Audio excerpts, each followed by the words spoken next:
네, 안녕하십니까. 자기결번 북콘서트에 오신 여러분을 환영합니다. 오늘 아주 의미 있는 책이 나왔습니다. 대한민국의 국가부채가 계속 늘어나고 있는데요. 이 국가부채를 어떻게 이해하느냐에 따라서 정부의 살림살이가 앞으로도 우리 경제에 도움이 되거나 사람들에게도 도움을 줄 수 있는 구조로 갈 것이냐, 아니면은 오히려 국민에게 부담을 줄 수 있는 구조로 갈 것인가에 대한 이해를 해보는 그런 좋은 책입니다. 경제 정치학적 해석을 담고 있는 그런 좋은 책이 출간되어서 함께 이야기를 나눠보고요. 그 내용을 한번 살펴보도록 하겠습니다. 이 책은 그 이북으로 출판이 됐는데요. 이 분야의 전문가이신 김영신 교수님이 저자로 참여를 하셨고, 오늘 함께 이 북콘서트에서 좋은 주제로 토론을 하실 것으로 생각을 합니다. 대한민국은 그 건강한 재정, 건전 재정을 가지고 있는 나라다 라는 인식을 많이들 하고 있었습니다. 그런데 언제부터인가 이것이 흔들리기 시작을 했어요. 많은 분들은 여전히 괜찮다, 여전히 대한민국 국가재정은 튼튼하다 이렇게 생각하지만 조금씩 늘어난 부채, 특히 코로나 이후로 계속해서 이 국가부채가 상당히 기하급수적으로 늘어나다 보니까 앞으로 이 정부 재정에도 큰 부담을 줄 것으로 생각을 합니다. 이 빚을 진다는 것은요, 개인이나 국가나 기업이나 할 것 없이 다 사실은 원리가 동일합니다. 국가라고 해서 뭐 특별히 다르지 않아요. 빚이 많아지면 어떡하겠습니까? 그 빚에 대한 이자를 계속 갚아야 되겠죠. 그런데 매년 벌어들이는 것에 비해서 이자 부담이 너무 크다면 그 살림살이가 온전할 리가 없죠. 그래서 우리나라 정부도 마찬가지입니다.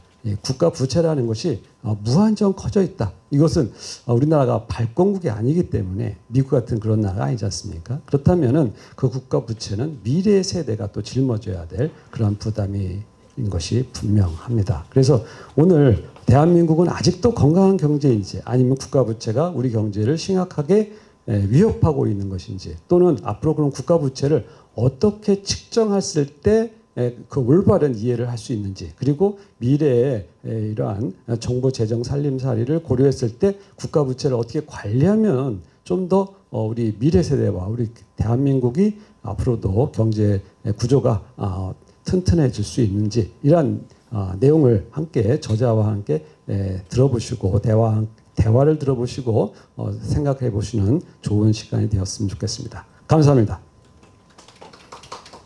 네, 안녕하세요. 방금 소개받은 계명대학교 김영신입니다. 제가 최근에 공공부채에 대한 정치경제학적 이해라는 제목으로 책을 출간하게 됐습니다. 이 제목에 생기게 된 거는 제가 과거 이제 연구원 시절부터 공공 부분에 대해 관심을 갖고 있다가 그 자유교원 최순 원장님의 어떤 그 논의하는 과정에서 우리 국가 부채에 대한 여러 가지 심도 있는 논의를 하는 과정에서 자연스럽게 제 의견을 담은 조그만 책을 한번 내는 게 어떻겠냐라는 합의를 해서 책을 내게 됐습니다. 공공부채라고 하는 거에 대해서는 여러분들이 이렇게 많이 들어보실 수도 있고요. 뭐 국가 채무, 국가 부채, 뭐 일반 정부 부채, 이렇게 다양한 형태로 우리가 국가 부채, 제가 뭐 여기서는 통칭해서 국가 부채라고 할 수도 있지만 공공부채로 말씀을 드리겠습니다. 공공부채에 대한 논의들이 많습니다. 그래서 그게 구체적으로 어떻게 되는지 요번 발표에서 제가 한번 설명해 보겠습니다. 우선 목차는 도입, 공공부채 현황, 그 다음에 정부 부채 증가에 대한 공공선택학적 분석, 그 다음에 공공부채의 적정성과 국가재정 전망, 마지막으로 논의 및 시사점으로 진행하겠습니다. 공공부채라고 하면 사실은 이제 정부 부채를 포함하는 거고요. 엄밀하게 말하면 정부라고 할 때는 중앙정부가 있고 지방정부가 있는데, 현실에서는 학술적으로는 그걸 혼용하지만 현실에서는 국가와 지방자치단체, 그러니까 지자체로 구분하고 있습니다. 근데 이거를 현실에서는 국가를 중앙정부, 지자체를 지방정부라고 표현을 하기도 하고요. 근데 엄밀하게는 국가 채무라고 할 때는 우리가 이제 중앙정부를 기준으로 보고 있습니다.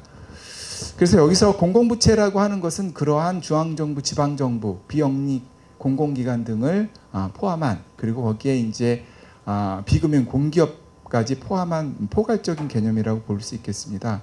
자세한 사항은 제가 해당 내용 슬라이드가 있을 때 또 상세히 드리도록 하겠습니다. 공공부채가 증가하는 것은 어떻게 보면 당연하죠. 왜냐하면 우리가 국가가 경제 성장을 하고 그다음에 인구가 늘어나고 고령화되고 다양한 복지 수요가 있다 보니까 경제 성장의 마중물, 경제 성장을 촉진하는 산업 전략, 그리고 고령화, 저출생 뭐 이런 부분들에 대한 다양한 이유로 인해서 부채가 증가하고 있습니다. 근데 이렇게 부채가 증가하는 거는 어떻게 보면 당연하지만 그 부채 증가의 속도와 증가의 폭이 문제라고 볼 수가 있겠습니다. 사실 부채라는 뭐 기업 입장에서는 뭐 레버리지를 일으켜서 필요한 시기에 투자를 하고 그 투자 수익을 통해서 기업이 성장하는 그러한 선순환적인 그 마중물로 사용할 수도 있고요.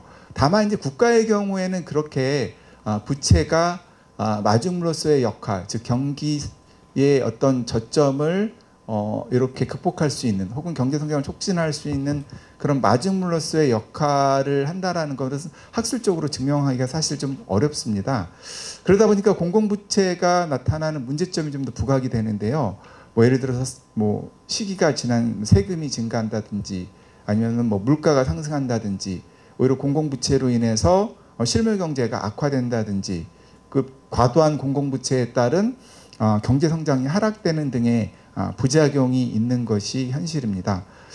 그래서 이러한 공공부채를 해결하기 위해서 여러 각국은 노력을 하고 있지만 실제 제가 이 책에서도 일관되게 담고 있는 내용이 각각의 개별 경제 주체, 뭐 정부라든지 기업이라든지 개인의 합리적 선택이 이러한 공공부채가 축소되기보다는 오히려 공공부채가 늘어나는 것으로 작용된다라는 것입니다. 그래서 주요 키워드를 정리를 하면은요, 이렇게 늘어나는 공공부채가 문제가 되고 해결되기 어려운 이유는 뭐 어떤 공유제의 비극 혹은 특수이익 집단이라고 하는 건 이제 이해관계자, 특별한 사안에 대한 이해관계자를 말하는 거고요. 그 다음에 유권자의 합리적 무지 혹은 합리적 무관심, 그 다음에 지방재정과 관련된 어떤 끈끈이 옷값, 그리고 유권자의 재정 환상 혹은 착시, 이러한 키워드로 볼 수 있겠습니다. 제가 해당 슬라이드 내용이 있을 때 그 관련된 용어는 상세히 설명드리도록 하겠습니다. 그래서 공공부채의 규모와 증가 원인에 대해서 정치 경제학적 관점에서 이해, 사실 엄밀하게 말씀드리면 제가 공공선택론적 관점에서 설명을 드리도록 하겠습니다. 공공선택론이라고 하는 것은 기본적으로 경제학적 분석 방법을 정치 쪽에도 적용을 하는 거거든요.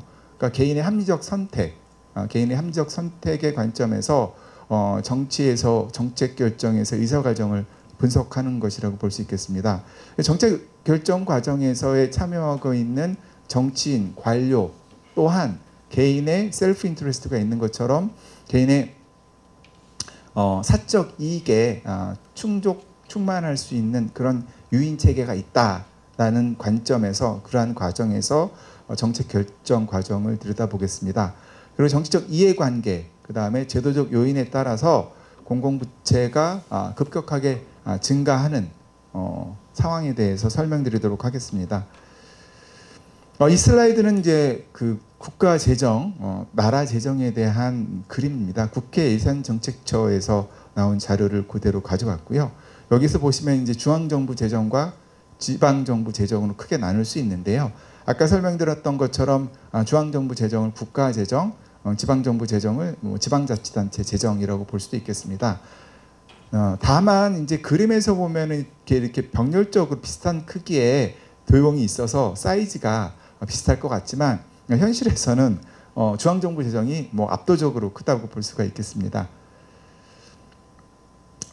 중앙정부 재정에서 이제 중요한 포인트가 여러 개 있지만 기본적으로 중앙정부가 거둬들이는 세입, 그 다음에 지출하는 부분의 그 차이, 적자냐 흑자냐가 이제 중요한 관심사인데요. 당연히 부채가 발생하는 것은 들어오는 수입보다 지출되는 부분이 많기 때문에 발생하는 현상이라고 볼 수 있겠습니다. 그래서 그러한 적자 흑자를 구분하는 게 크게 두 가지가 있는데요. 하나는 이제 통합 재정 수지라고 하는 부분입니다.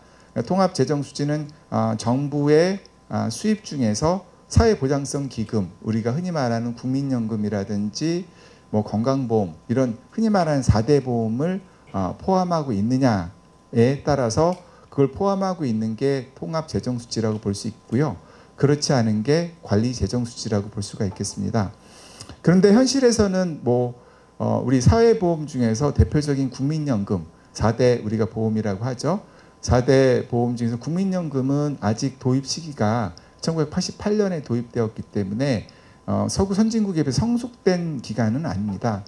다시 말씀드리면 우리는 기금이 지금 쌓여가는 구조에 있기 때문에 국민연금 기금이 이제 뭐 1000조, 2000조를 향해서 가고 있기 때문에 그러한 그 플러스적인 요인이 통합재정수지에 들어오다 보니까 아무래도 이제 과도하게 산출되는 수치로 표현되는 부분이 있습니다. 그래서 그러한 부분들을 제외하고 순수하게 정부 사이드만 봤었을 때 우리가 관리재정수지로 그것을 확인할 수가 있습니다. 여기 오른쪽의 그림을 보시면은 통합재정수지 및 관리재정수지의 그림이 보여지는데요. 이제 관리재정수지가 이제 지속적으로 하락하고 있는 것을 볼 수가 있겠습니다. 통합재정수지보다 이제 그 막대 그래프 주황색으로 표현되어 있는 부분이 더 크죠. 그래서 정부가 때에 따라서는 코로나 팬데믹 같은 그런 시기에는 적자가 발생할 수도 있고요. 외환위기나 글로벌 금융위기 같은 시기에도 적자가 발생할 수 있으나 그 어떤 일반적인 추세가 지속적으로 적재 추세를 보이는 것은 문제가 있다라고 보여집니다. 특히 이제 후술하겠지만 GDP 대비 관리재정수지가 몇 %냐라는 그런 국제적인 기준이 있는데 그러한 기준이 보통 3%를 이야기하고 있습니다. 근데 이제 저희가 최근에 보면 최근 3년 동안 적자 추세가 지속되고 있고 심지어는 5.8%까지 육박하는 상황이 있었다라는 것으로 볼 때 재정수지에 어떤 문제가 있다라고 볼 수 있겠습니다. 지방재정의 경우에도 이제 크게 다르지 않습니다. 지방재정, 통합재정수지, 그러니까 사회보장성 기금 국가 중앙정부에서 관리하고 있기 때문에 지방재정의 경우에는 통합재정수지를 나타내고 있는데 여기서 보시는 것처럼 해마다 적자 추세를 보이고 있습니다. 우리가 보통 국가부채라고 하는데 엄밀하게 제가 알고 있기로는 국가부채라는 정의는 없습니다. 다만 우리가 국가채무 혹은 일반정부 부채, 공공부문 부채 이렇게 표현을 하고 가끔 이제 언론이나 기관에서 국가부채라고 이렇게 그냥 통칭해서 이야기를 합니다만 사실 엄밀하게 구분 지어야 될 정의를 우리가 알고 있을 필요가 있겠습니다. 왜냐하면 그렇지 않은 숫자에 대해서 굉장히 부풀려지거나 축소될 그러한 오해의 소지가 있기 때문입니다. 여기 보시는 것처럼 국가 채무라고 하는 건 D1이라고 정의를 하고 있습니다. 이 D1, D2, D3는 여기 보시는 아래 기획재정부의 보도자료에서 나온 거고요. 공식적인 용어라고 볼 수 있겠습니다. D1이라고 하는 건 국가 채무, 즉 국가재정법에 기반해서 중앙 및 지방정부의 회계기금을 포함하는 거다라고 하는 것이고요. 일반정부 부채, 국가채무 일반정부 부채는 D2라고 하고 국제 기준에 따라서 앞서 D1에다가 비영리 공공기관의 부채까지 포함하고 있습니다. 그래서 국제 비교에는 주로 이제 일반정부 부채를 사용을 하는데 사실 여기서 여러분들이 조금 혼란스러울 수 있는 부분이 뭐냐면은 정부라는 표현과 국가라는 표현이 있는데 사실 국가라는 개념이 더 큰데 정부라는 개념보다 부채에 있어서는 일반정부 부채가 더 크다라는 사실입니다. 그 이유 중에 하나는 그 산출 기준인데요. 산출 기준이 이제 국가 채무에서는 현금주의, 지금 당장 현금이 지출되고 들어오는 부분만을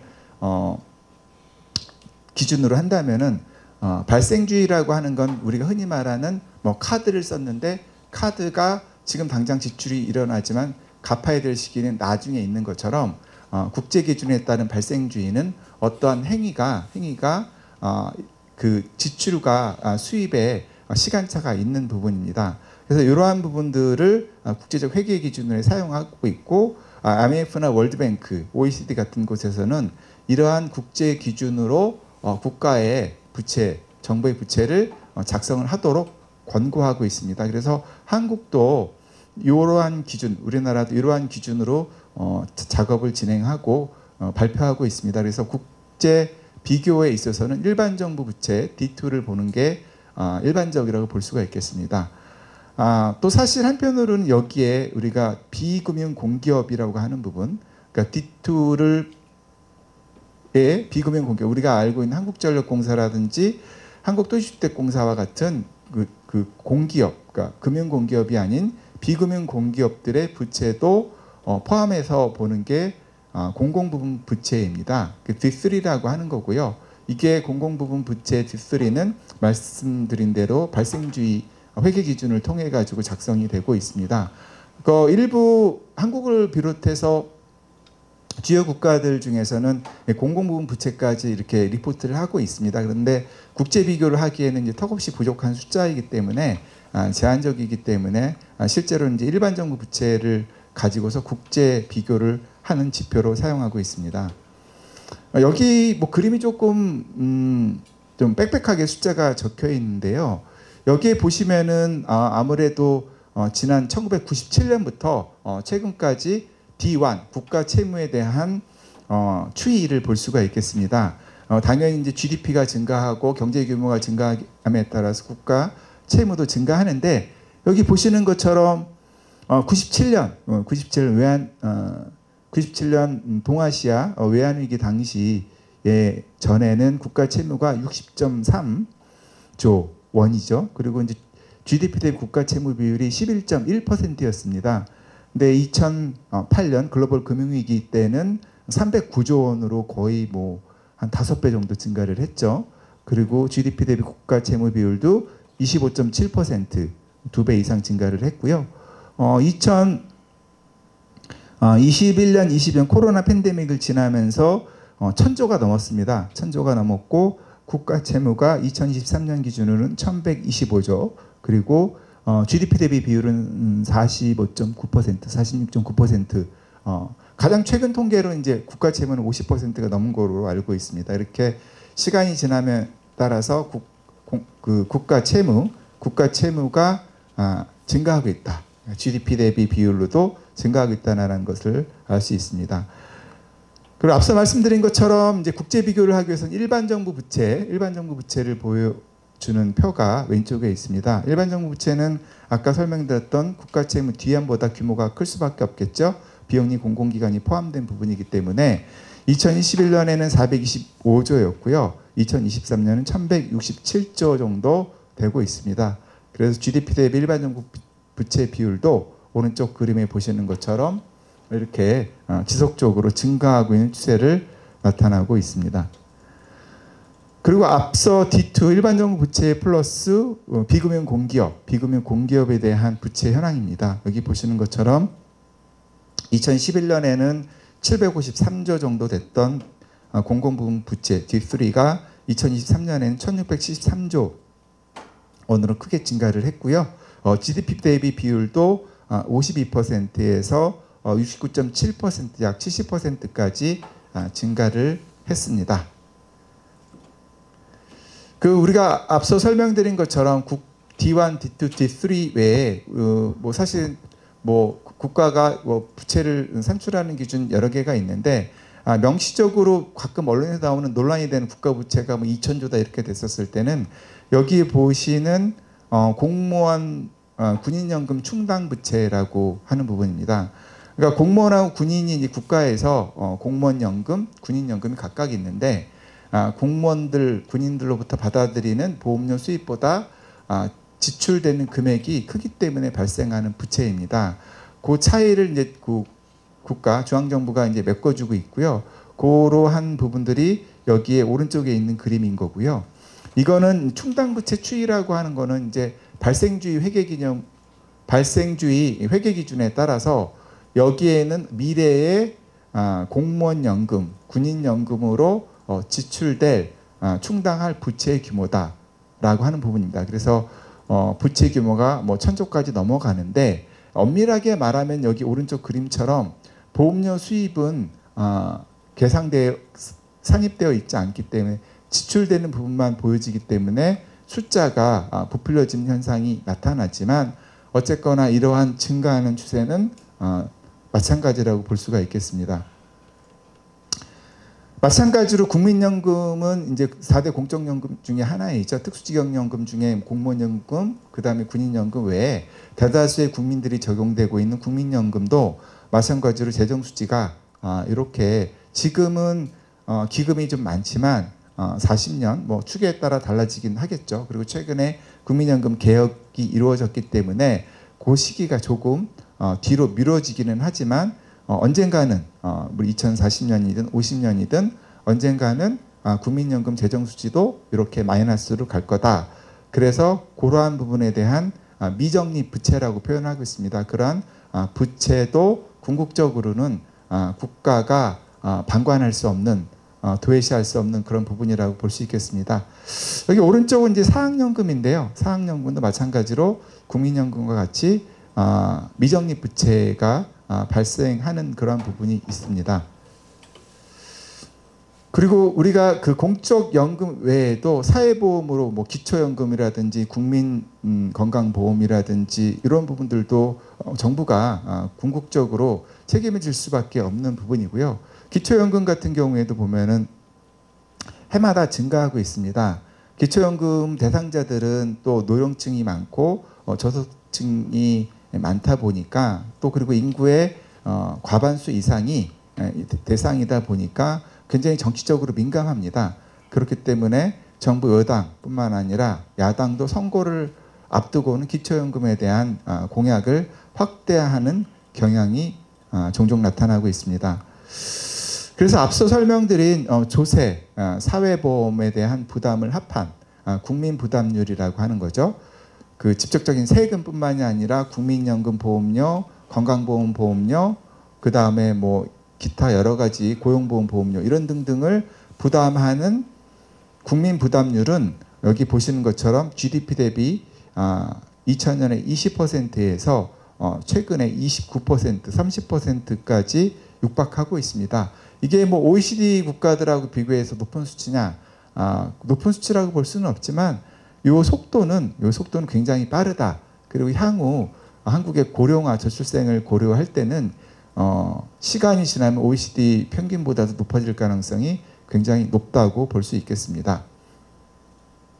그래서 아까 제가 설명드린 정치 경제학적 관점에서 보면은 뭐 이러한 것들을 사실은 세금을 걷어서 해야 되는데 세금을 걷는다고 한다면은 이제 직접적으로 국민들의 어떤 조세 저항이 있기 때문에 어떤 정부든 과거에 어떤 정부든 세율을 인상하는 것은 주저하고 오히려 사회보험을 인상하는 부분에 대해서 저항이 적기 때문에 사회보험을 인상을 해서 전국적으로는 국민부담률이 높아지는 추세로 나타나고 있습니다.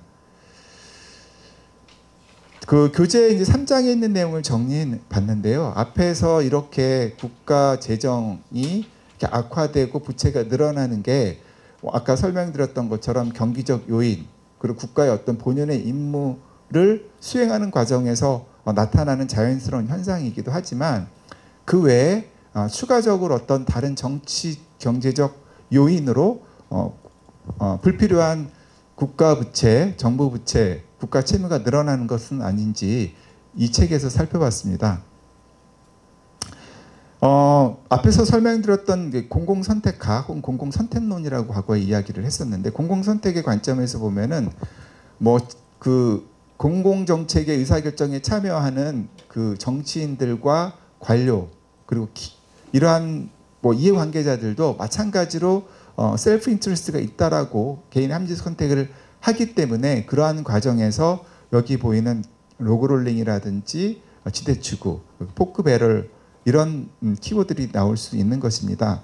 우선 앞서 설명드린 것처럼 뭐 지금 당장 뭐 경기가 어려우면은 정부가 돈을 투입해서라도 경기를 살리는 게 우선이고 그게 맞든 틀리든 일단 국민들과 정치권 혹은 그 정부 입장에서는 그러한 것을 할 수밖에 없는 거죠. 왜냐하면 지금 당장에 대한 사람들 근시안적인 선호를 갖고 있기 때문에 그러한 집행을 하게 되고 그러한 집행을 통해서 재정적자는 자연스럽게 발생을 합니다. 근데 여기서 제가 한 가지 말씀드리고 싶은 것은 뭐 정부뿐만이 아니라 뭐 개인도 기업도 빚을 지고 있는데 개인이 빚을 지면 뭐 개인 파산하고 기업이 빚을 지면 뭐 이렇게 부채 선언해가지고 법원에 어떤 뭐 이렇게 조정을 거쳐가지고 정리가 되지만 국가의 경우에는 사실은 그 파급 효과가 어마어마하죠. 국가가 망하냐 흥하냐 예, 있기 때문에 그 부채라고 하는 게 개인이나 기업과 비교해서 국가 단위, 정부 단위에서의 부채는 훨씬 더 엄중한 사안이라고 볼 수가 있겠습니다. 여기서 로그롤링이라고 하는 것은 통나무 굴리기라고 하는 건데요. 쉽게 말하면 투표 거래입니다. 정치인들이 투표 담합을 통해서 서로에게 유리한 법안을 주고받는 행위라고 하는 거고요. 그래서 A 지역의 국회의원들이 예를 들어 가지고 우리 지역은 공항이 필요해. B 지역의 국회의원들은 우리 지역에는 뭐 과학단지가 필요해라고 할 때 이거를 각각의 안건으로 올렸었을 때에는 채택이 되지 않지만 A 지역과 B 지역의 국회의원들이 서로의 편익을 위해서 해당 지역의 사업을 밀어주기 위해서 각각 담합을 해서 둘 다 통과시키는 뭐 그런 사례가 볼 수 있겠습니다. 이거는 비단 뭐 한국뿐만이 아니라 대부분의 선진국에서 나타나는 현상이고요. 그 특수이익 집단의 지대추구 활동이라고 하는 것은 이러한 것들을 포함한 포괄적인 말이라고 볼 수 있겠습니다. 여기서 특수이익 집단이라고 하는 것은 영어로 Special Interest Group을 직역을 한 건데 한국말로 좀 그 완화해서 표현하자면 이해관계자라고 볼 수가 있겠습니다. 그래서 로비, 뭐 집회, 시위, 정치 후원금, 외국 같은 경우는 캠페인 컨트리뷰션이라고 해서 선거 기부 활동, 다양한 언론 플레이 등을 통해서 여론을 조성하기도 하고 심지어는 소송을 통해서 법적 영향을 행사하는 포괄적인 지대추구라고 하는 것은 지대라고 하는 건 정상 이윤을 초과하는 일종의 특권. 그러니까 여러분들이 지대추구라는 말이 어색하면 특권추구라고 보셔도 되고요. 이러한 특권추구 활동이 우리 사회에 국가 부채를 증가시키는 요인으로 작용한다라고 볼 수 있겠습니다. 그러한 사례는 뭐 책에 자세히 나와 있고요. 우스라겠지만 또 관련 내용이 있으니까 관련 내용이 나올 때 말씀드리겠습니다. 포크배럴이라고 하는 것도 사실은 이제 원어를 그대로 가져다 써서 다소 좀 이렇게 이해하는 데 어려움이 있을 거라고 생각합니다. 쉽게 말하면 국가나 지자체 이런 이권 사업, 보조 사업을 받아서 자신의 지역구를 포함한 특정 지역의 선거구만을 위한 정책을 지역 선심성 예산 지출이라고 볼 수 있겠습니다. 뭐 예를 들어서 특정 지역이 물난리가 났다. 뭐 이럴 때 우리가 정부가 뭐 특별 교부세라든지 그 긴급 지원을 하는데 각 지역마다의 국회의원들의 인센티브는 뭐냐? 그 지역의 지역 사업을 하는데 필요한 돈은 그 지역에서 조달할 뿐만이 아니라 다른 지역에서도 조달이 되기 때문에 이 지역의 어려움을 혹은 사업의 필요성을 이제 과장되게 해서 외부의 다른 지역으로부터의 자금을 중앙정부 국가로부터의 자금을 가져올 유인이 있다. 그러한 부분이 이제 포크배럴 선심성 예산 지출이라고 하고요. 여기에 대한 사례는 무궁무진하게 이제 많기 때문에 다음에 설명을 드리도록 하겠습니다. 뭐 이외에도 이제 이러한 아까 설명이 들었던 그러한 지역 사업, 과도한 국가 사업에 견제하기 위한 국책 사업 예비 타당성 조사가 있지만 현실에선 그러한 조사가 형식적인 거에 그치지 않는 형식적인 검토에 그쳐서 결국엔 정치적 목적으로 대규모 공공사업이 다양한 이유와 명분으로 예타가 면제되는 경우가 있다. 이러한 과정에서 국가 부채, 공공부문 부채가 늘어난다라고 볼 수가 있겠습니다. 그리고 또 한 가지는 이제 재정 환상이라고 하는 건데요. 다시 말씀드리면 지금 제가 설명드리는 내용도 어떻게 보면 여러분들이 듣기에 저는 쉽게 설명한다고 하지만 약간 복잡하고 어렵다라고 느낄 수 있습니다. 그런 것처럼 일반적인 유권자들은 대부분 세금을 내고 있는 사람들이죠.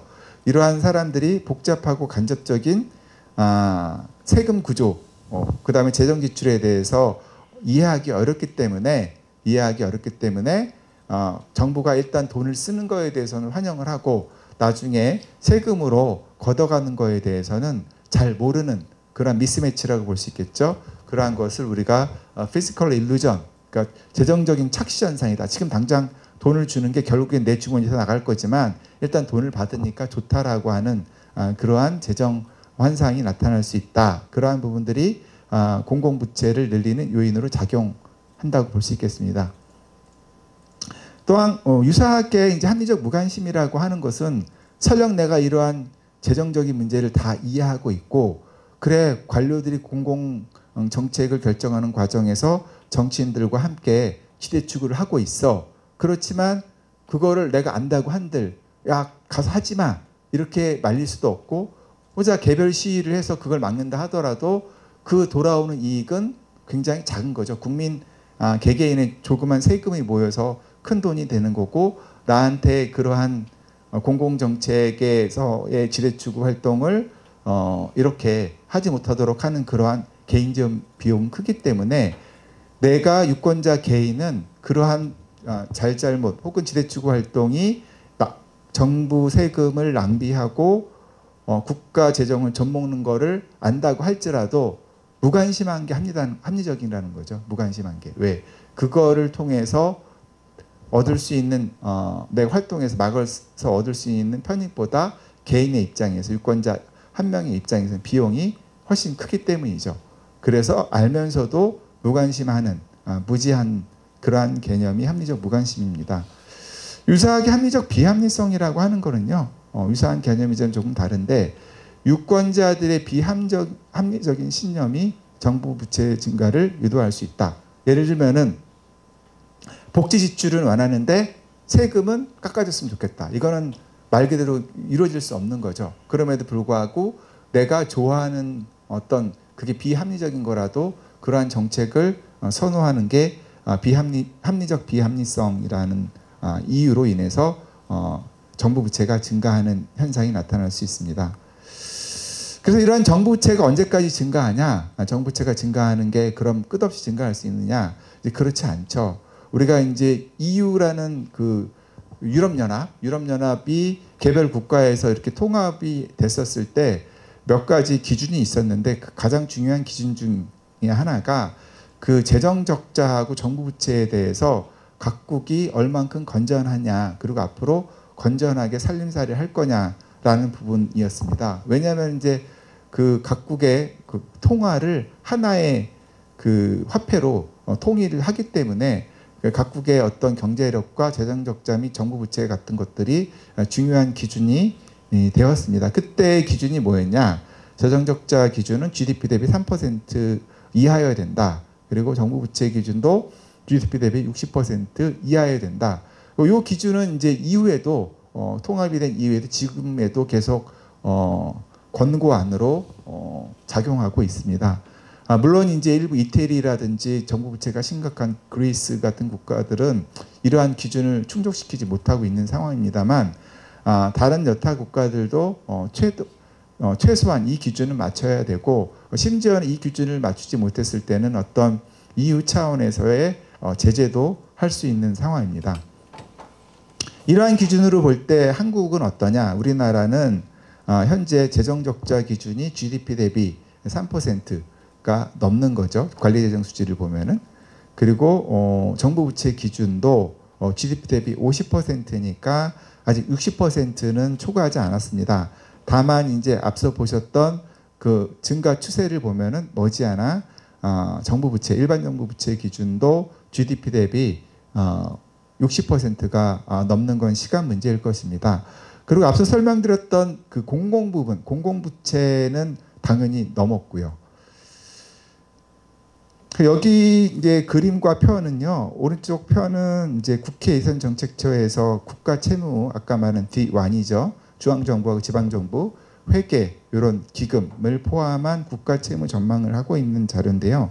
이제 올해 초에 최근에 나온 자료입니다. 여기 보시면은 올해 2025년에는 국가 채무가 GDP 대비 47.8%에서 2030년에 55.3%, 60년에 136%, 2072년에 170%까지 증가합니다. 이게 연평균 증가율로 하면은 약 5.7%라고 합니다.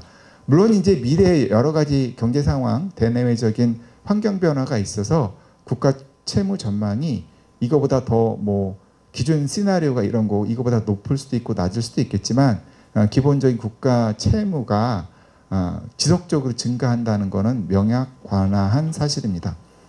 그 오른쪽 그림은 제가 이제 공공부문 부채를 조심스럽게 추계해봤습니다.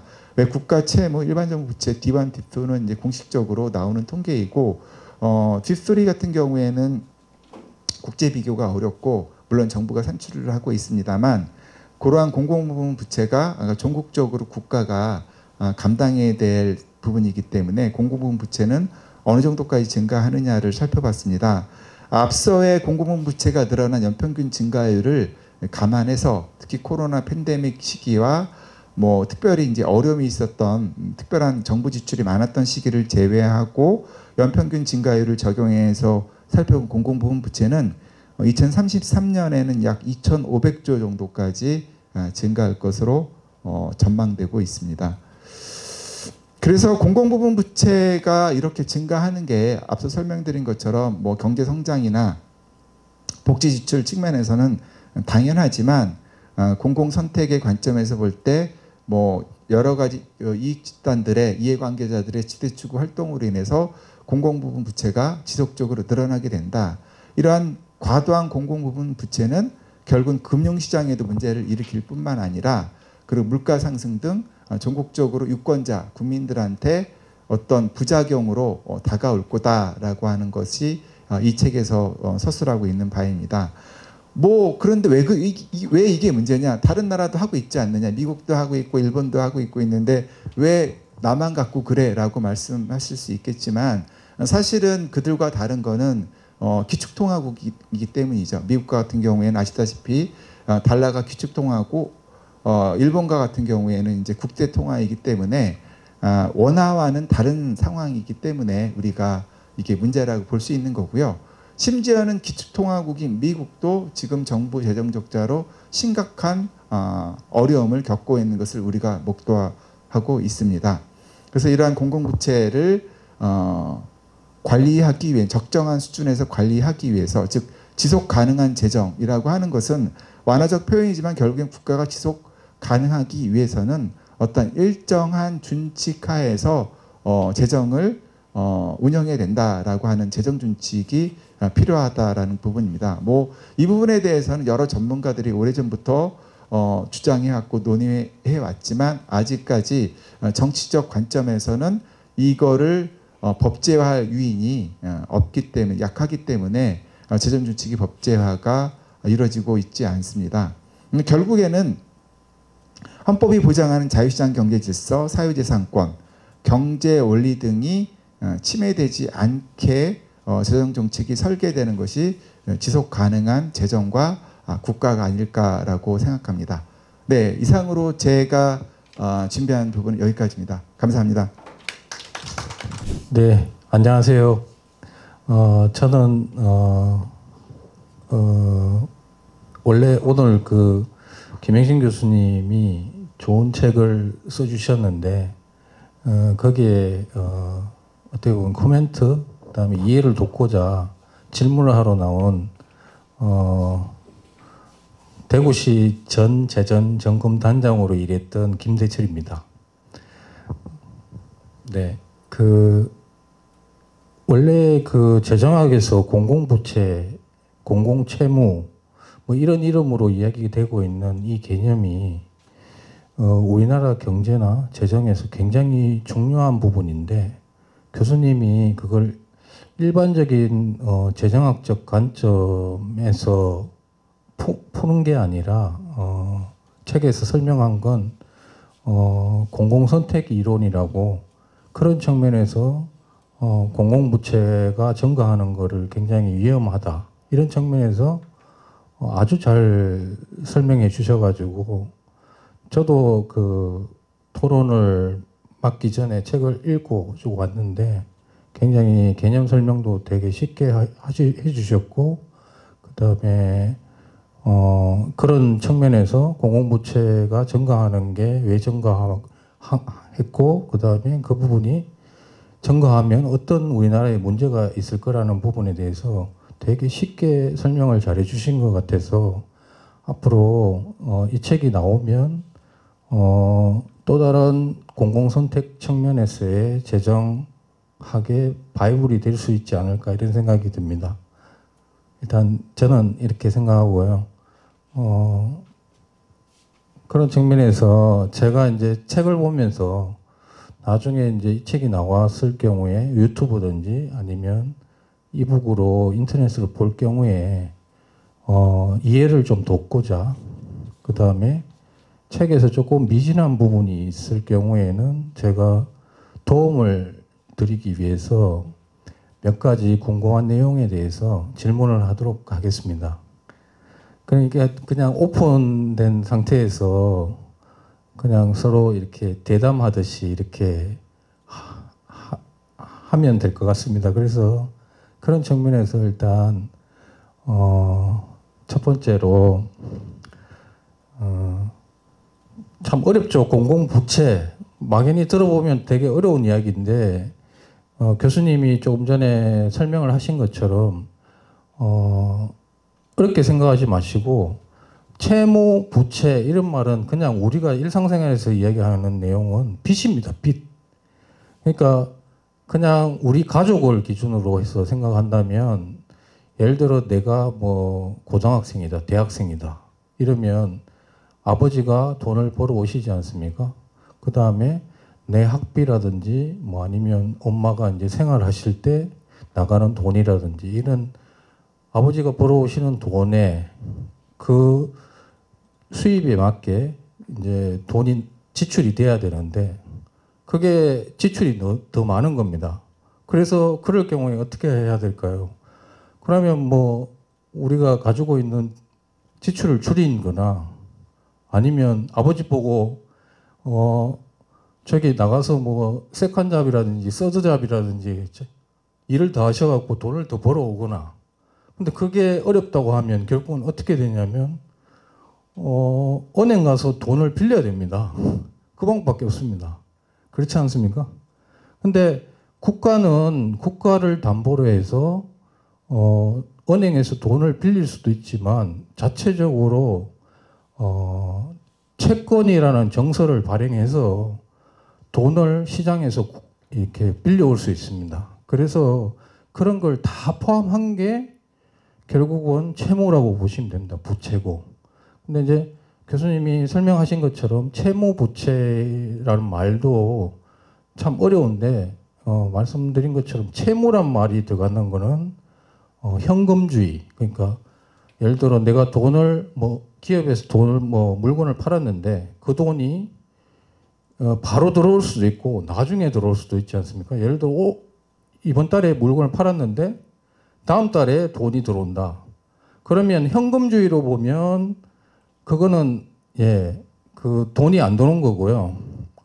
발생주의로 보면 그거는 돈이 들어온 겁니다. 그러니까 그런 측면에서 보시면 채무하고 부채는 좀 개념이 좀 다를 수 있다.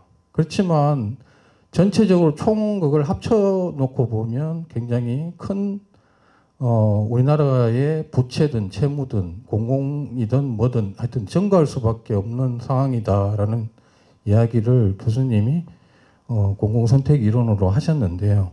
그래서 여기서 교수님이 이제 우리가 보통 일반적으로 국가 채무라고 하는 D1이라는 설명도 해주셨고 그 다음에 여기 국가 채무에 플러스해서 비영리 공공기관이라고 하는 부채가 있습니다. 비영리 공공기관은 주변에도 찾아볼 수 있는 게 뭐 예를 들어 기획재정부, 뭐 산업자원부, 국토교통부, 뭐 보건복지부 이런 정부 그 다음에 서울특별시, 뭐 부산광역시, 대구광역시, 경상북도, 전라북도, 전라남도 이런 지자체를 빼고 그런 지자체 정부가 하는 역할을 도와주는 그런 기관들이 있습니다. 뭐 대표적인 게 뭐 산업관리공단, 에너지관리공단, 뭐 교통안전공단, 뭐 이런 공단이 들어가는 이런 데를 비영리 공공기관인데 여기가 이제 정부의 역할을 하는 데지 않습니까? 그러다 보니 거기도 빚을 질 수 있지 않습니까? 그러니까 그 빚까지 다 포함한 게 여기서 말하는 일반 정부 부채 D2고요. 그다음에 여기에 교수님도 추가적으로 또 설명하셨는데 대표적인 공사 뭐 제일 큰 게 우리한테 전기를 주는 전력공사라든지 아니면 저기 주택이라든지 이런 걸 공공주택을 지어주는 한국주택공사라든지 이런데 또 당연히 빚이 엄청나게 많겠죠. 그런 빚까지 포함한 게 마지막 D3에 해당되는 공공부문 부채인데요. 이거 말고 그 기재부에서 이거는 우리나라만 이제 적용되고 있는 부채 개념인데 추가적으로 이제 사용하고 있는 부채가 하나 더 있습니다. 제가 이제 그전 기관에서 근무할 때 이 부채 개념을 왜 쓰는지를 좀 고민을 많이 했는데 이 부채도 되게 중요한데 그런 부채 개념은 혹시 알고 계신지 그게 왜 중요한지 기존에 있는 D1, D2, D3하고 차이점이 있는지 그 부분에 대해서 교수님이 좀 설명을 해주셨으면 좋겠습니다. 책에는 없지만. 네, 우선 제 졸고를 이렇게 과하게 칭찬해 주셔서 감사합니다. 제가 뭐 아는 제한된 지식으로 책을 썼고 제가 보는 관점은 뭐 재정 일반적인 관점이라기보다는 그 공공 선택이라는 관점에서 정부 부채, 국가 부채, 공공 부채가 늘어나는 부분을 살펴봤습니다. 지금 단장님 질문해 주신 것처럼 일반적으로는 우리가 D1, 그러니까 사실 D1, D2 이렇게는 얘기를 하진 않더라고요. 언론에서도 보면 국가 채무냐, 뭐 국가 부채냐, 보통 크게 국가 채무, 국가 부채로 이렇게 이야기를 하고 있는데, 뭐 앞서 설명드린 것처럼 국가 부채라고 하는 거 명확하게 정의된 건 있지는 않습니다. 근데 또 그렇지만 굉장히 중요한 부분이 중요한 개념이 포함돼서 또 다른 개념의 어떤 국가 빚, 나라 빚이 있지 않느냐라고 말씀을 하셨는데 제 생각에는 혹시 그 앞서 설명드렸던 뭐 제가 발표에서 설명드렸던 충당부채, 충당부채 즉 공무원 군인연금 충당부채 이런 것까지 포함된 게 아닌가. 왜냐하면 발생주의 회계이기 때문에 전국적으로 공무원과 군인에 대해서는 국가의 일을 수행하는 사람들이기 때문에 재무제표상의 그러한 충당부채를 포함해서 국가가 별도로 산출하는 게 아닌가 싶습니다. 뭐 이에 대해서 혹자는 뭐 이거를 뭐 D4라고 이야기를 한 사람도 있었던 것 같기는 한데 명확하게 D4라는 게 뭐 국제기구에서 이야기를 하긴 하지만 이게 공식적으로 국가 간 비교가 되는 지표도 아니라서 어렵기도 하죠. 그리고 저희 같은 경우가 사실 특수한 경우인 게 연금 충당 부채가 이제 좀 과다한 편이기 때문에 중앙정부 부채 플러스 연금 충당 부채를 하는 게 발생주의 회계 기준에서 볼 때 부채 개념으로 재무제표상 국가 재무제표상 잡히는 게 아닌가라는 생각을 합니다. 아마 4월 달인가 보통 이전 연도 국가 회계에 대해서 발표를 할 때 이 자료도 나오지 않나 싶습니다. 혹시 뭐 단장님께서 좀 더 상세한 설명 해주실 제가 좀 부연 설명을 드리면 이제 아까도 교수님 이야기하신 것처럼 우리나라에는 그 공적연금이라고 해가지고 연금이 4개가 있습니다. 그게 국민연금, 그러니까 일반적인 국민들이 모두 받는 국민연금. 그 다음에 공무원, 교육공무원, 무슨 소방직 공무원 많습니다. 공무원, 일반 공무원 이런 분들이 받는 별도의 공무원연금이 있고요. 그 다음에 사립학교, 중고등학교, 초등학교, 그 다음에 대학교에 계시는 분들이 공무원연금과 비슷한 연금을 받는 그 사립학교 교직원 연금이 있고요.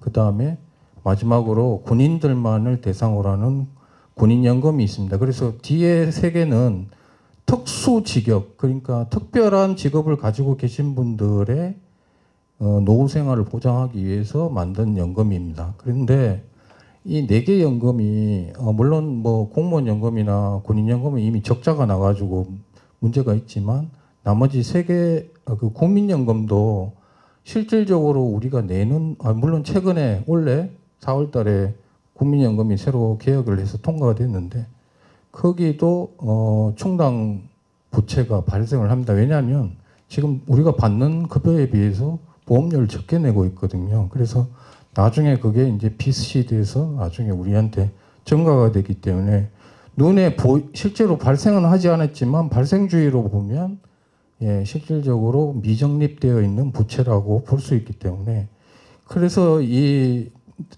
4개의 공적연금의 충당 부채가 굉장히 잠재적인 위협 수단이 됐기 때문에요.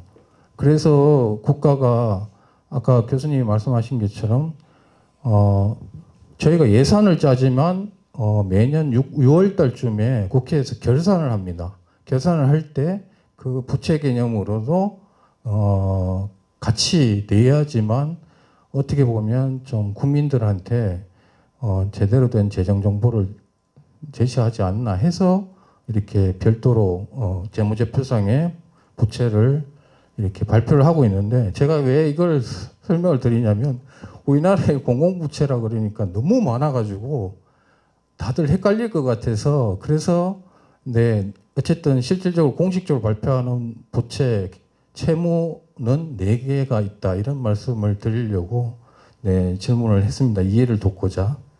그다음에 제가 또 2번째로 궁금한 건 뭐냐면 교수님 말씀하신 것처럼 공공부채 그러니까 국가 채무가 증가하면 예, 별도의 뭐 이자 부담이 증가하거나 또 금리가 인상이 돼 가지고 뭐 민간 투자가 위축이 된다든지 금융시장 혼란 등의 문제가 있습니다. 그런데 원래 어쨌든 저희가 대선을 해서 새로운 정부가 들어왔는데 좀 있으면 이제 21일부터 이제 민생 경제가 어렵다는 이야기로 네. 그 소비 쿠폰 그다음에 자영업자들 부채 탕감 배드뱅크라고 하죠. 이런 규모의 30조 원 추경 예산을 지금 편성을 해서 통과를 시켰습니다. 근데 여기 보면 이렇게 정도 되면 물론 이 안에 30조 원 중에서는 한 10조 원 정도의 네, 세입을 당초보다 줄이는 그 추경도 있지만 어쨌든 이 2개의 큰 사업들을 지출하기 위해서 20조 원 규모의 지출 정액을 하는데요. 이래 되면 결국은 또 돈이 없기 때문에 또 빚을 져야 됩니다. 그래서 이 정도에 지금 발행하기로 돼 있는데 이제 앞으로 저희가 계속해서 고령화 때문에 증가할 수도 있지만 아무래도 이제 진보 정부 같은 경우는 일단은 재정 지출을 좀 늘리는 경향이 있습니다. 그래서 이렇게 되면 계속해서 들어오는 수입이 한정되어 있다고 한다면 국가 채무가 계속해서 증가할 수밖에 없는데 그런데 또 그렇다고 정부가 지금 어려운 경제 상황을 그냥 등한시할 수도 없는 거고 참 이게 되게 어려운 정책 목표를 가지고 있는데 혹시 이런 상반된 정책 목표 하에서 재정 건전성을 제고하면서 경기 대응을 할 수 있는 그러니까 재정 정책의 역할을 할 수 있는 어떤 절충안이라고 해야 되나요? 묘수 뭐 이런 게 교수님이 있을까요? 네, 아주 좋은 질문입니다. 지금 뭐 경기가 어려운 상황이고 신정부가 들어서서 이제 경기를 활성화하기 위한 추경을 통한 여러 가지 확대 재정 정책을 하고 있는데요. 그러한 기대만큼 경기가 살아나는 게 가장 좋겠죠. 근데 제가 책에서 설명한 것처럼 단기적인 재정 확대 정책이 과연 전국적으로 어떤 영향을 끼치느냐는 사실 어디에 지출하느냐에 달려 있다고 볼 수 있겠습니다. 결코 쉬운 문제는 아니고요. 그냥 이론적인 어떻게 보면 나타나는 현상은 사실 또 이론과 다를 수 있는 부분이긴 한데 우선은 이제 경기 활성화를 위해서 재정 지출을 하는데 그 재정 지출이 한마디로 생산적인 부분에 많이 투입이 된다면은 그게 이제 시간이 지나서 경기가 살아날 수 있는 원인이라고 그러니까 마중물이 될 수 있다라고 생각합니다.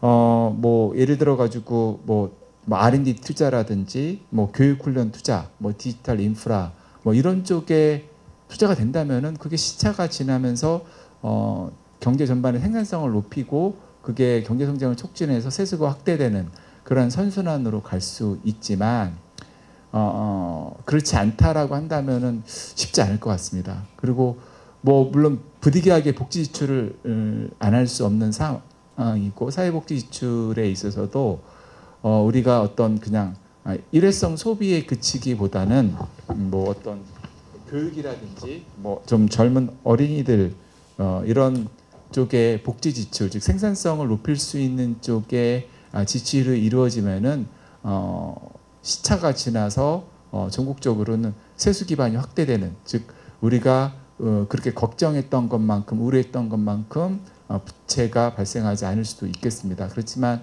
그렇지 않은 상황이라면은 이거는 피할 수 없는 게 아닐까 싶습니다. 네, 참 어려운 부분인데, 예. 어쨌든 결국은 재정 총량을 늘리는 것보다는 이런 묘수는 어쨌든 재정 지출의 소위 말하면 내용물을 좀 더 탄탄하게 만드는 게 답이 아닐까 이런 생각이 듭니다. 일단 그 정도로 하고 그 다음에 지금 공공부채에 대한 이해를 돕기 위해서 제가 저도 경제학자이기 때문에 경제학 이론 중에 공선택적인 측면에서 게임 이론 중에 그 혹시 중위 투표자 모형이라는 게 있습니다. 근데 제가 이제 막연하게 이렇게 이 공공부채가 증가하는 것도 중위 투표자 모형을 좀 적용하면 또 다른 공공선택학적 개념에서 설명이 되지 않을까 해가지고 말씀드리는데요. 이 중위 투표자 모형이라는 게 뭐냐면 지금 그냥 우리나라에서 최근에 일어났던 국민연금 개혁과 관련되는 내용으로 한번 설명을 드리면요. 원래 4월 맞나요? 4월쯤에 통과된 국민연금 개혁안이 보험료율하고 그 다음에 급여를 조정하는 그게 핵심이었는데요. 보험료를 올리면 결국은 근로기간이 많이 남아있는 2030 세대는 굉장히 부담이 되지 않겠습니까? 그리고 나중에 받아가야 되는 급여는 준다고 하면 이분들은 굉장히 손해를 보겠죠. 그래서 2030 세대들은 이번 연금개혁안에 대해서 굉장히 반대가 심했던 걸로 알고 있습니다. 반면에 지금 연금개혁을 수급하고 있는 60대 이상 세대인 경우에는 이 연금개혁을 그러니까 연금 재정을 탄탄하게 만들어서 자기가 연금을 안정적으로 받을 수 있도록 했기 때문에 굉장히 대부분 다 찬성한 걸로 알고 있습니다. 이렇게 세대 갈등이 격렬하게 나타났던 재정정책 사안에 대해서 결국은 결정을 못하고 주저하고 있을 때 인구가 제일 많은 4050 세대가 그러니까 그게 이제 중위 투표자가 되는 거죠. 그 사람들의 어떤 결정이 전체 재정정책의 방향을 결정할 수 있다라고 생각할 수 있다는 게 이제 이 중위 투표자 모형인데요. 이런 측면에서 보면 공공부채도 마찬가지일 거라고 생각이 듭니다. 그 세대 간 갈등이 나타날 수 있는. 그래서 이런 결국은 국가의 빚이 느는 거는 수입이 줄거나 아니면 지출을 많이 하거나 교수님은 이제 지출이 많은 쪽으로 설명을 주로 하시면서 공공부채가 늘어나는 쪽으로 이야기를 하셨는데 이 지출이 많이 늘어난다는 측면에서 보면 세대 간 갈등이 굉장히 심하게 나타날 수도 있을 것 같은데 그런 부분에 대한 내용을 한번 적용해 보신 거는 한번 저는 막연하게 적용이 될 거라고 생각하는데 어떻게 생각하시는지 그 부분에 대해서 네, 아주 훌륭한 통찰이십니다. 말씀하신 중위 투표자 모형을 통해서 공공정책을 분석할 수 있습니다.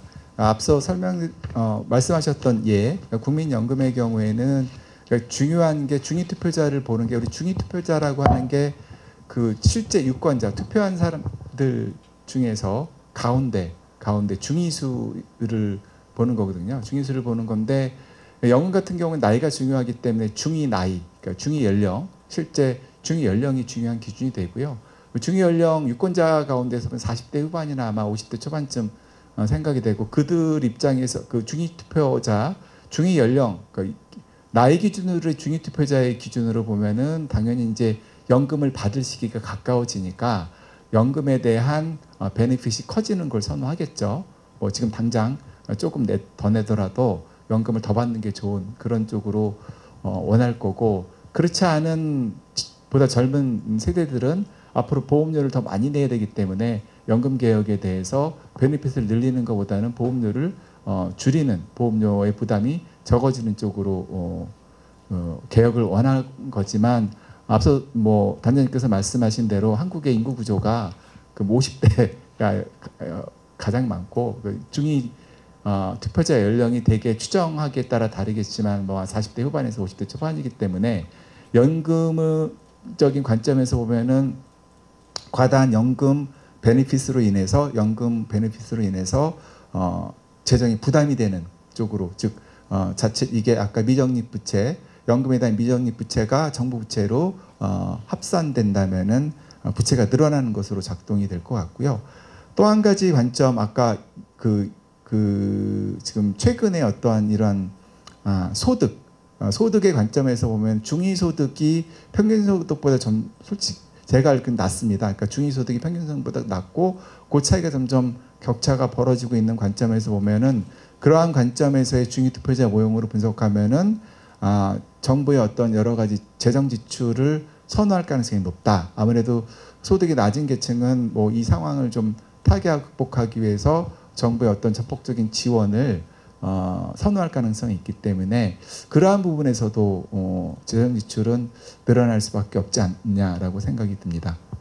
네. 네. 예. 네. 일단 네, 제가 생각했던 거하고 뿐만 아니라 네, 연령별뿐만 아니라 네, 소득별에서도 중위투표자 모형이 적용돼서 재정 지출이 늘 수 있다는 생각은 저도 도움을 받은 것 같고요.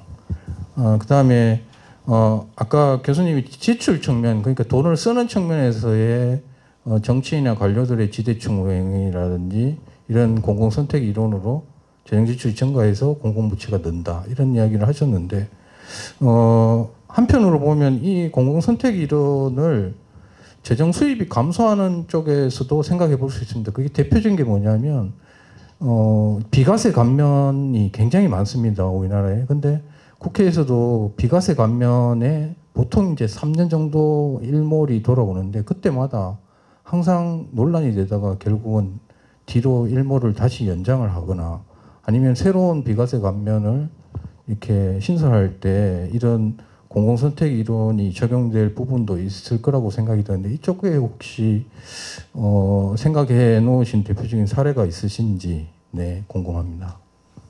아주 예리한 시각이십니다. 그러니까 제가 사실 그 책에서도 그 지출 증가, 지출 쪽에 이제 포커싱을 했는데 지금 적자라는 게 결국에는 부채로 이어지는 거고 적자가 나는 이유 중에 하나가 수입이 줄어드는 부분인데 그 수입이 줄어드는 부분인 조세 수입에 대한 여러 가지 예외 이런 부분들 감면 조항 이런 것들이 결국엔 적자를 이야기하고 그 적자가 부채로 이어질 수 있다라는 포인트는 제가 사실은 크게 이렇게 좀 어떻게 보면 소홀했던 부분이 아닌가 싶고요. 그러한 관점에서 물론 공공선택의 관점에 충분히 설명이 가능하다고 생각합니다. 그 지출도 결국에는 특혜를 주는 부분이기 때문에 정책 결정 과정에서 특정 산업이나 특정 계층에 대해서 얼마든지 뭐 조세 감면을 해줄 수 있는 부분이 있고요. 그러한 부분이 현실 정치에서도 많이 나타나고 있습니다. 더더군다나 이거는 지출 같은 경우에는 명확하게 뭐 사후적으로 통계에 잡히지만 세출을 감면하는 경우에는 재정 건전성 지표에 잡히지 않기 때문에 오히려 저 공공선택의 지대추구 유인이 더 강하게 나타날 수 있는 분야가 아닌가 싶고요. 뭐 관련해서는 여러 가지 우리가 특정 지역이나 특정 산업에 대한 어떤 보조금 어떤 특혜, 뭐 일몰 조항 이러한 것들이 계속해서 나타나고 있기 때문에 그러한 부분들에 대한 사례를 또 언급하면 또 오해의 소지가 있기는 하지만 우리가 뭐 면세점 특혜 뭐 이런 것들은 언론에서 많이 났던 부분들이라서 면세점 특혜 지역구 어떤 지역에 면세점을 더 만드느냐 혹은 뭐 중소기업에 대한 그 과대한 어떤 지원은 대기업으로 올라가지 않는 뭐 피터팬 증후 같은 거 만든다 뭐 이런 내용들은 이제 언론에서 많이 있었던 것처럼 그러한 부분들이 뭐 국회에서의 어떤 의사결정 과정에서 다양하게 직간접적으로 반영되지 않느냐 이렇게 추론해 볼 수 있겠습니다. 네. 혹시나 이 책을 더 디벨롭을 해서 개정판을 내실 때도 이런 부분을 좀 고려를 하시면 도움이 되지 않을까 해서 질문차 말씀을 드렸고요. 또 다음 질문은 뭐냐면 물론 정치인 지대충 행위로 예비타당성 조사 면제. 예비타당성 조사는 우리나라의 대규모 큰 프로젝트, 특히 대부분 SOC 사업인데요. 이런 사업들을 뭐 계획 단계에서 철저하게 분석을 해가지고 통과를 시키겠다. 그래서 통과가 되면 이제 거기에 예산을 투입하겠다라는 측면에서 왜냐하면 이게 장기간에 걸쳐서 국책 사업을 하다 보면 계속 그 재정이 막대한 돈이 들어가기 때문에 재정이 부담을 줄기 때문에 이 예비타당성 조사가 있는데 교수님이 저서에서 설명하신 것처럼 실제로 예타 조사, 예타 면제가 많이 발생하고 있습니다. 그런데 예타 면제가 대표적으로 된 게 부산의 가덕도 공항이죠. 그 다음에 뭐 제가 근무했던 그 대구 지역에 혹시 광주하고 대구를 잇는 달빛 내륙 고속철도라는 게 있습니다. 그것도 예타를 적용해서 예타 면제를 하겠다고 해서 통과된 특별법입니다. 그런데 물론 이런 것 때문에 지출이 늘어나가지고 결국은 부채가 증가하는 부분 맞습니다. 맞는데 실제로 이 예타의 주 내용이 주로 사업성, 경제성을 위주로 보기 때문에 지방에서 하는 대형 국책 사업은 예타 통과하기가 진짜 어렵습니다. 그래서 면제를 많이 요구를 하는데요. 그래서 기재부도 뭐 작년인가 재작년에 이런 걸 좀 균형 발전 차원에서 좀 낮추고 지방에 하는 예타 사업에는 했는데 실질적으로는 되게 어렵습니다. 그래서 이것도 아까 똑같은 이야기인데 지방 균형 발전 차원에서 좀 예타 제도를 개선하기 위한 방안이 있으신지 그런 것도 좀 궁금합니다. 아주 속칭 뼈 때리는 질문을 하셨는데 아주 예타 제도의 어떠한 그 명분은 명확하게 있고요. 예타 기존 제도에서 이제 경제성이라든지 뭐 어떤 정책성 그리고 지역균형 발전 측면이라는 기준에서 예타를 심사하는 걸로 알고 있습니다. 근데 지금 말씀하셨던 거는 어떤 다이나믹스가 어떤 단순하게 어떤 돈을 지출하는 효과에 대해서 종합적으로 고려할 필요가 있겠다라는 측면에 좀 이해가 되고요. 그렇다라고 한다면 지역균형 발전에 대한 가중치를 높이는 건 어떨까? 만약에 기존에 예타를 할 때 예를 들어 경제성이 50%고 정책성이 30%고 지역균형 발전이 20%다 이 정도의 가중치다 그러면은 지역균형 발전의 가중치를 좀 높이는 방향. 그리고 사실 지역의 경우에는 뭐 언론에서 많이 나오지만 일자리라든지 지역 공동체 유지, 그 다음에 인구 유입, 그 비시장적인 부분들이 많이 있기 때문에 그런 효과가 있기 때문에 사실 뭐 단장님께서 말씀하시는 그런 부분에 대해서 충분히 공감하는 바입니다.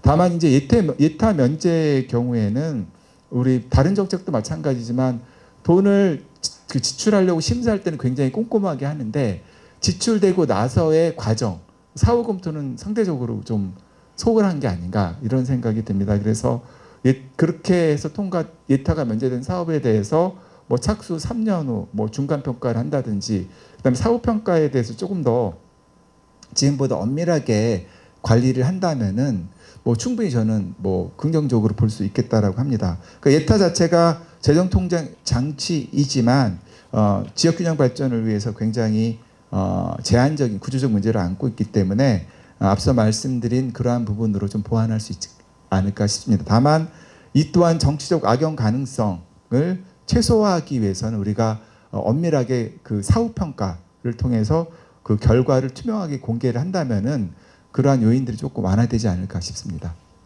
네. 혹시 나중에 제가 뭐 지금은 제가 그 거기에 대해서 부연 설명을 간단하게 말씀드리겠는데, 그것도 혹시 한번 생각해 보시면 어떨까라는 생각이 있는데, 지금 정치권이나 지방에서는 계속 그 요구도 하고 있습니다. 그 뭐냐면 예타 기준을 좀 올려달라.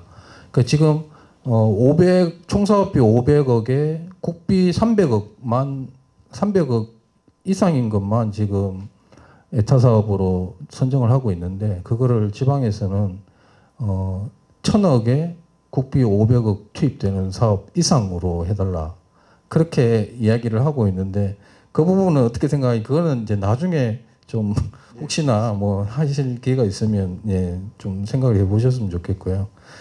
그다음에 제가 이제 여기 재정점검단으로 근무하기 전에 국회 예산정책처에서도 근무를 좀 했는데요. 그때 이제 장기 재정 전망을 2년마다 한 번씩 할 때 제가 한 3번 정도 참여한 적이 있는데요. 이 장기 재정 전망을 할 때 저희가 복지라든지 국민연금이라든지 이런 게 굉장히 많이 늘어서 경직성 의무 지출이 늘어나서 국가 채무가 계속 늘어나는 그런 측면이 있었지만, 재량 지출 측면에서도 일정 정도 늘어나기 때문에 그 부분도 국가 채무 증가에 상당히 많은 기여를 했습니다. 실질적으로 전망을 해보면. 근데 지금 교수님이 말씀하신 것처럼 저서에서 공공선택 이론에서 이런 식으로 계속 지출이 늘 수밖에 없다는 이야기를 해주셨는데, 그러면 이게 아마 주로 재량지출 측면일 것 같은데요.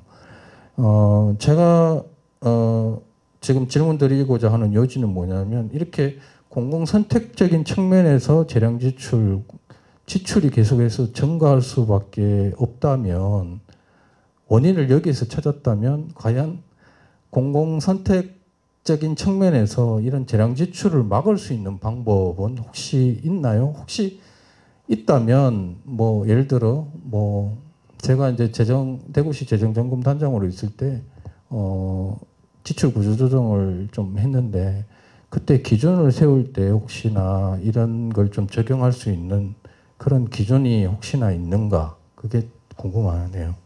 네, 아주 좋은 질문이십니다. 그 의무 지출, 아까 설명드렸던 의무 지출 외에도 재량적 지출은 사실 공공선택의 관점에서 보면은 가장 많이 이렇게 타겟이 되는 부분인데, 왜냐면은 그 재량 지출의 어떤 이익은 소수의 특정 단체나 산업에 집중되지만 그 비용은 다수의 그 납세자로부터 비용이 조달되기 때문에, 자금이 조달되기 때문에 아주 공공선택에서 관심 있게 보는 부분입니다. 그래서 이런 재량 지출은 또 정치적으로 현심성 어떤 지출로 사용될 수 있는 부분이 있어서, 그로 인한 어떤 국가 재정의 낭비나 부채 누적이 발생할 수 있고요. 뭐 제가 책에서도 그 말미에 이렇게 했었지만, 일단은 총량적인 제한할 필요가 있습니다. 뭐 정부 예산이라는 게 한계가 있지만 기본적인 의무 지출이 늘어나는 상황에서 재량 지출이 늘어나는 부분에 대한 어떤 총량 제한을 두는 방안을 고려해 볼 수가 있겠고요. 그거는 결국에는 어떤 재정 준칙하고 궤를 같이 하지 않나 싶습니다. 그래서 총량 제한을 하고 그게 어떤 재량적인 부분을 과도하게 넘지 않도록 재정 준칙의 어떤 법제화를 통해서 어느 정도 견제할 수 있지 않을까 생각해 봤습니다. 네, 뭐 결국은 저도 그렇게밖에는 없을 거라고 생각이 되는데, 결국은 현재 지금 법제화되어 있지 않는 재정준칙, 지금 재정준칙이 저희 나라에 있습니다. 있긴 한데 재정준칙을 법제화해서 저희도 아까 교수님 말씀하신 EU에서 설정한 그런 정도의 재정 준칙을 빨리 법제화할 필요가 있다고 생각이 드는데요. 그거와 연장선상에서 저희가 계속 교수님도 지금 뭐 재정 전망을 하든 아니면 현재 재정 부채 수준으로 보더라도 우리나라 국가 채무 아까 D2 기준으로 봐도요. EU에서 92년도에 마스트리트 조약에서 설정한 60%를 아직 도달을 안 했고요. 실제로 일본 같은 경우를 봐도 D2 기준으로 보면 한 200% 정도 되고요. 그 다음에 미국도 한 120 정도, 제가 기억하기는 그렇습니다. 뭐 영국도 한 90, 뭐 하여튼 전부 다 저희 나라보다는 그 채무 기준이 높아서 우리나라는 지금 안전한 거 아니냐, 부채가 그렇게 높은 게 아니지 않느냐 이렇게 생각을 하지만 아까 제가 예산처에서 있는 것처럼 재정 전망을 해보면 아니면 우리나라에서 대부분 장기 재정 전망을 해보면 우리나라 인구 고령화 속도가 너무 빨라서요. 복지 예산이 너무 많이 늘어나가지고 결국은 지금은 낮지만 나중에 10년, 20년 뒤면 그 나라들을 훨씬 더 앞질러서 빠른 속도로 채무가 늘어날 거라고 생각이 듭니다. 그래서 저희가 계속 재정학자들이 경고 메시지를 날리고 있는데 문제는 그런데 또 재정정책의 역할을 또 소홀히 할 수가 없지 않습니까?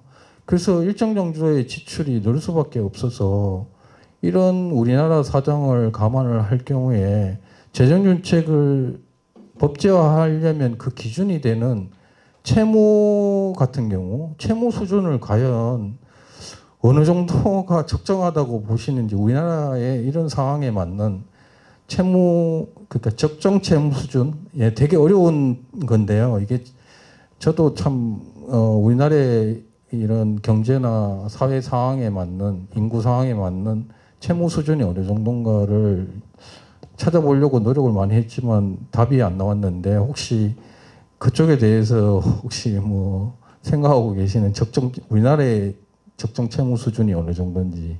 네. 글쎄요, 그 정말 어려운 질문인 것 같습니다. 우리가 뭐 제가 알고 있기로는 뭐 아까 설명드렸던 마스트리트 조약이나 이런 데서 권고안으로 가이드라인을 제시하고 있습니다만 그게 이제 각국마다의 상황이 다 다르기 때문에 실제로 적용되고 실제로 그 영향을 주는 거는 다르다고 볼 수 있겠습니다. 단장님께서 말씀하신 것처럼 한국은 급격한 고령화, 그 다음에 생산성도 약해지고 있고요. 그 다음에 경제의 상당 부분을 차지하고 있는 자영업도 위기가 있기 때문에 우리의 적정 채무가 과연 국제기구에서 이렇게 권고하는 게 맞을 수 있느냐라고 하는 부분에 대해서는 뭐 사실은 다각도로 봐야 될 것 같습니다. 일단 채무가 성장을 촉진시키는 게 아니라 제약한다라고 하는 이론적으로 보면은 채무가 늘어나는 게 우리 경제 성장의 마중물이 아니고 사람들을 경제추를 도와주는 게 아니고 채무가 늘어나는 게 이자 부담을 늘려서 오히려 소비를 줄인다거나 개인이나 이런 기업의 입장에서 보면은 그런 부분들은 이제 채무가 적정하지 않은 수준이라고 보여지고요. 뭐 여러 각도에서 접근을 해야 되겠지만 우리가 뭐 GDP 대비 몇 %다라고 말씀드리긴 굉장히 곤란할 것 같습니다. 지금 현재 뭐 D2로 보면은 일반 정부 부채가 권고안보다는 아래에 있지만 사실은 저희가 공공부채라고 제가 책에서도 설명한 제목을 단 이유 중에 하나는 사실 한국은 우리나라는 다른 국가보다 평균적으로 공공 부분이 굉장히 큽니다. 그리고 그로 인해서 발생하는 공공부채가 상당히 크고 그 부분이 잠재적으로는 국가의 부담이 되는 부분, 나랏빚이 될 수 있는 부분이기 때문에 그 부분을 사실은 이미 포함한다면 저희는 이제 그 국제기구가 제시하는 가이드라인을 넘었기 때문에 그러한 부분들을 어디까지 조율할 건지가 굉장히 어려울 것 같고요.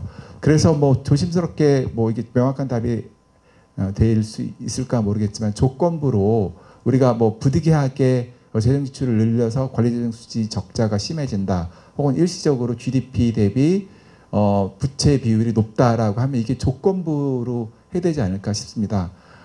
조건부로 해서 우리가 뭐 쉽지는 않겠지만 과거에 유럽의 스웨덴처럼 국가 부채를 줄이는 노력을 해서, 그러니까 이런 특별한 시기에는 어쩔 수 없이 국가 부채가 늘어나지만 나중에 어떤 재정이 흑자가 되는 경우에는 반드시 그 빚을 갚는, 그래서 국가 부채를 감축한다라는 거를 명시화해서 진행하는 방향으로 하면 어떨까, 그런 조건부 기준으로 하는 제도를 마련은 어떨까 생각해봤습니다.